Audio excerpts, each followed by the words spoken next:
Shalom, meu irmão. Que a paz do Eterno, vosso Deus, Ele possa estar na nossa casa, na nossa família e no teu coração. E que Ele possa nos dar a sabedoria da palavra. O tema para a reflexão de hoje é o verdadeiro dom de línguas. A gente tem que ter uma clara compreensão do que é isso, do que é o dom de línguas. A gente começa logo em Atos capítulo 2 e o versículo do 4 ao versículo 6, a gente vai ter uma clara compreensão, que diz assim: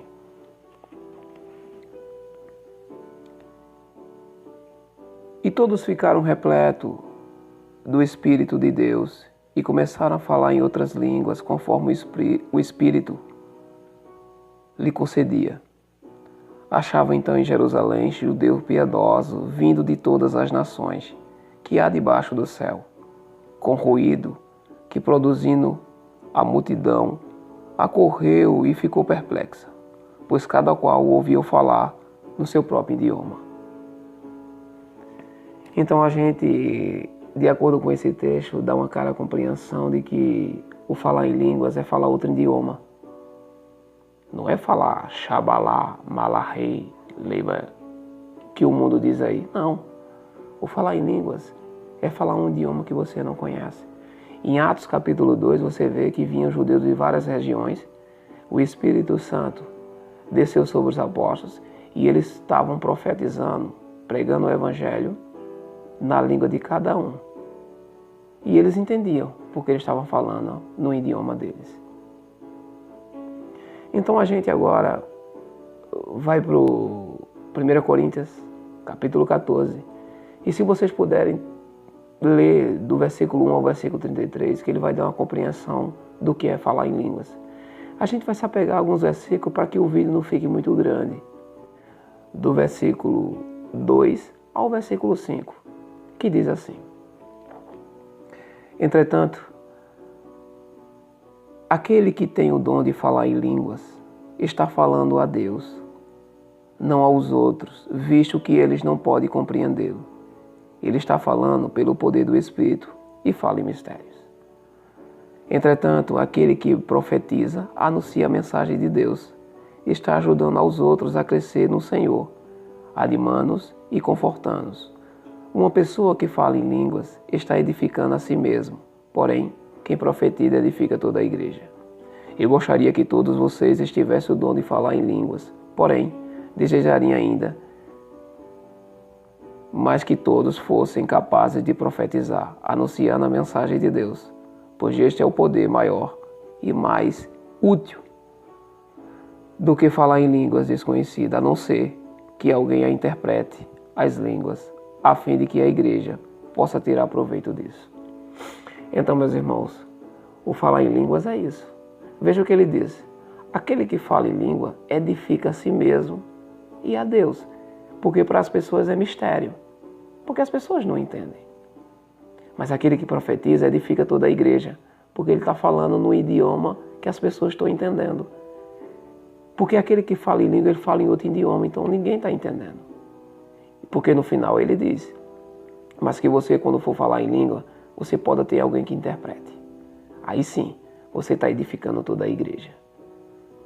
Mais uma compreensão, mais uma clara compreensão de que eu falar em línguas é falar outro idioma.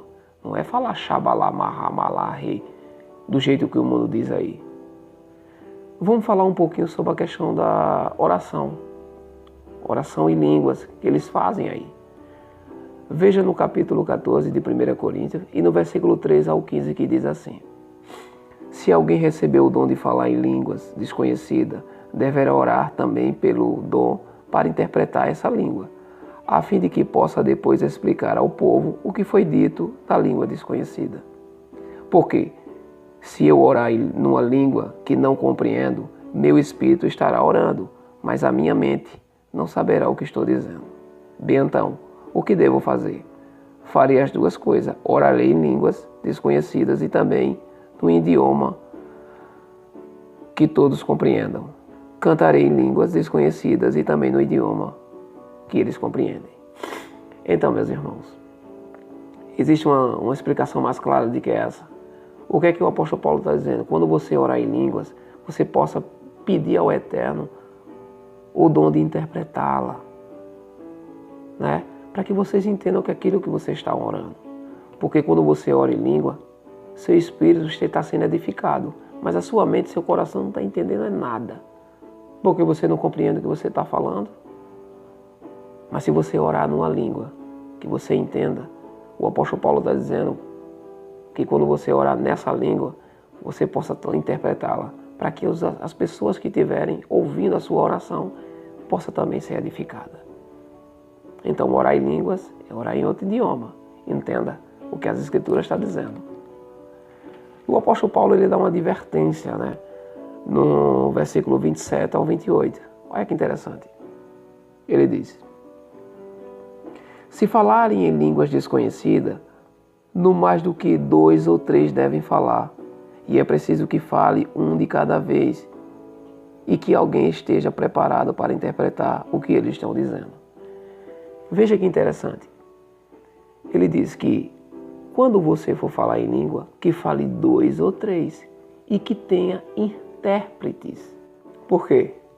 Porque ele diz que se não tiver intérprete, que cale a igreja. E quando você for falar em línguas, que fale 2 ou 3 no máximo e que haja intérprete. As igrejas que a gente vê no mundo aí, meus irmãos, é as pessoas 10, 20, 15 pessoas falando xabalabalá, coisas que você nem entende nem ele entende. Não tem nem como interpretar. E falam 10, 20, 30 pessoas. E o apóstolo Paulo está dizendo, do versículo 27 ao 28, que o falar em língua tem que falar 2 e no máximo 3.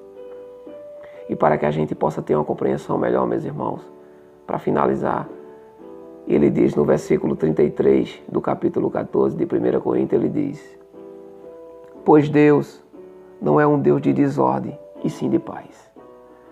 Entenda, meus irmãos, que Ele é um Deus de desordem, Ele é um Deus de ordem, é um Deus de paz. Porque, meus irmãos, para você ter uma clara compreensão do que eu estou falando, que o dom de línguas é falar outro idioma, leia 1 Coríntios capítulo 14, do versículo 1 ao versículo 33 com calma. E qualquer dúvida que vocês tiverem, vocês podem botar aí no comentário e eu irei explicar a vocês com calma. Meus irmãos, a palavra de Deus ela é repleta de conhecimento. A gente tem que buscar o entendimento dela. Amém? Compartilhe. Comente. Evangelize. Amém.